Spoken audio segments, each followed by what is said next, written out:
Hello, everyone. Welcome to the finals of the FTX Road to Miami. And in the finals, Aronian defeated Wei Yi to win the road to Miami. All right, let's check it out. Let's look at the final game of this match. In the first day of the match, Aronian defeated Wei Yi.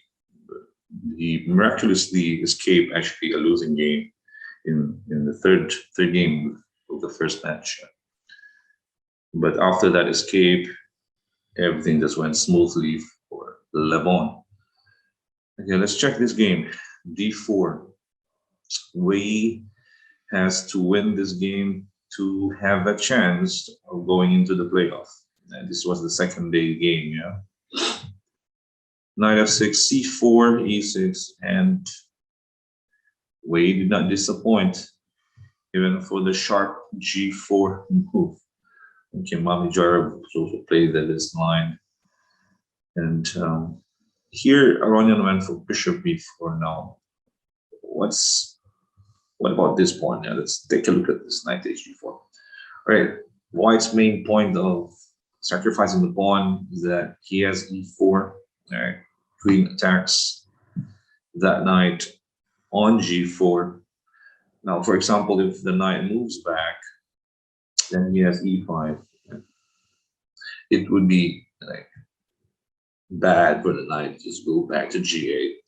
And White does simply control that. There's too much tempo, you know. And also, if you take a look at knight hg4 here, and if you protect that knight with, sorry, after e4, you protect the knight here with h5, for example. White will just simply play h3. If you move back to h6, this knight e3, and that knight is misplaced on h6. And if, let's say, f5, again, f5 would also be possible here. White will simply play knight h3, and the game becomes messy. Okay, White needs to mess up the game, yeah, to muddy the waters, to have a chance to win, of course. And knowing Wei Yi, both players are also aggressive players, so it's actually nice to watch them play. It's entertaining. Okay, so after g4, Aronian went for bishop b4 check, bishop d2 takes. That's just simplifying things. d5, nice move. Now the main point of d5 is that if White pushes, he has knight e4, in attacking a knight attacking queen, and also the pawn on g5, so not possible for White to do g5. We actually ignored. Now we have two threats. Well, one on c4 and one on g4. Okay, but Aronian took on c4. 90% of his games with black against d4 here in the Crypto Cup is capturing c4, the Queen's Gambit accepted. He stuck to his guns. Now, let's again take a look at knight takes g4, because there's no more e4 here, and queen is already on d2. White could just simply play knight f3 and try to go for rook g1. Yeah. Castle, for example, rook g1. And then black will play f5 to protect the knight, then bishop goes h3. Again, White would be happy here. He will castle queenside, rook g3 is coming, and double up with rook g1. Again, Aronian doesn't want to go into that one, yeah?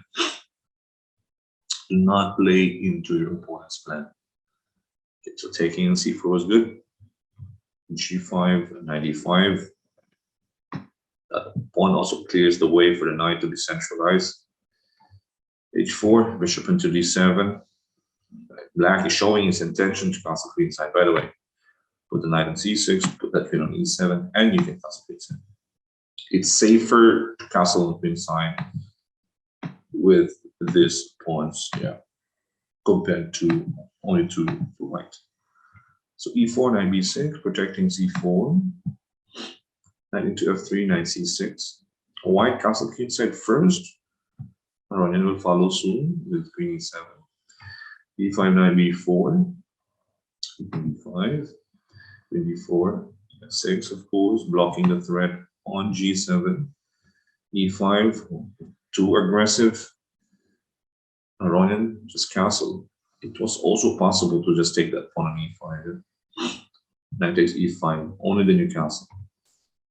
And probably that was a better choice for Aronian, but he went castle first. Wei Yi just played too fancy. Okay, what can you do? You need a win. So he just wants to put pressure. Takes. Although I would have liked White to capture, maybe takes on f6 here. Takes on f6 here. Queen f7, bishop f3. Not sure though. Maybe I don't have to play with h8. Black is still fine, of course. We went for d6. This takes, queen f7. You see that check, knight goes back to c6. a4, ooh. Trying to go over a5, a6, yeah. Force king, I can go back. a5, but Aronian went for the d5 square, so good. Should take c4, knight into c3. Take, and now rook c8, look at that rook. The pressure on the c file to the king and the queen.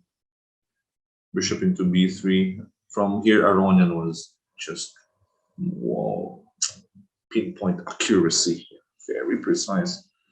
From rook c8 to queen h5, every move now has a threat.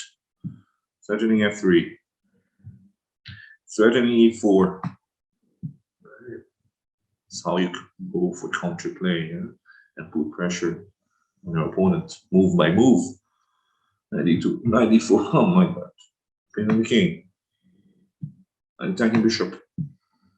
e4, queen e2, that's hard to do. Okay. Every single move in threat with purpose. Yeah?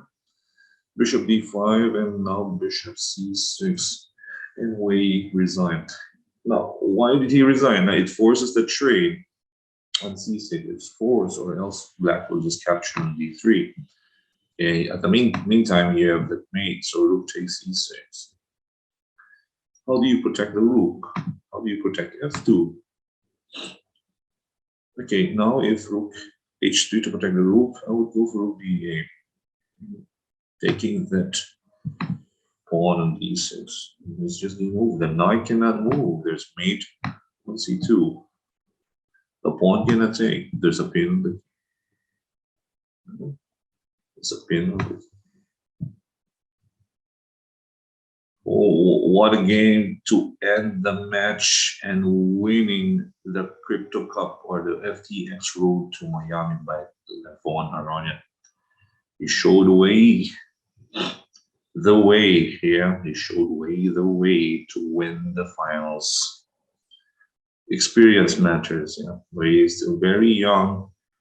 There are still some areas of this game that he needs to polish on. But Aronian, veteran, two-time World Cup winner, he is, of course, used to these battles and matches. In the World Cup, you also have this single elimination, yeah, where you need the game can, or the match can go into 7 games into the Armageddon. So Aronian is used to it. Wei Yi still needs to experience all of these things, yeah, to become a better player one day. Right, so that was it. Aronian winning the FTX Road to Miami. Thank you guys for supporting our channel, Charles Max Chess and Charles Max Entertainment on Facebook and YouTube. This is Coach Oliver. Stay safe, everyone. Bye-bye.